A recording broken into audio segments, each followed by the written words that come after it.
पाकिस्तानी और बांग्लादेशी आपस में भाई रहकर जिंदा नहीं रह सकते। অতীতের সবকিছু ভুলে বাংলাদেশ ও পাকিস্তান এখন ভাই ভাই বলে মন্তব্য করেছেন পাকিস্তানের রাজনৈতিক দল জমিয়তে উলামায়ে ইসলামের সভাপতি ও দেশটির সাবেক মন্ত্রী মাওলানা ফজলুর রহমান। 18 নভেম্বর রাজধানীর বাংলাদেশ চীন মৈত্রী সম্মেলন কেন্দ্রে জমিয়তে উলামায়ে ইসলাম বাংলাদেশ আয়োজিত সুধী সমাবেশে এসব কথা বলেন তিনি।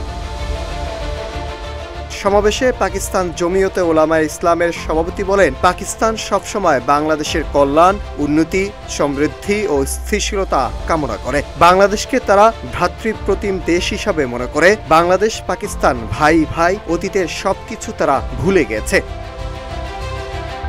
পাকিস্তানের এই রাজনীতিবিদ বলেন, ইসলাম শান্তির ধর্ম, কিন্তু বিশ্বজুড়ে আমেরিকা অশান্তি ছড়াচ্ছে।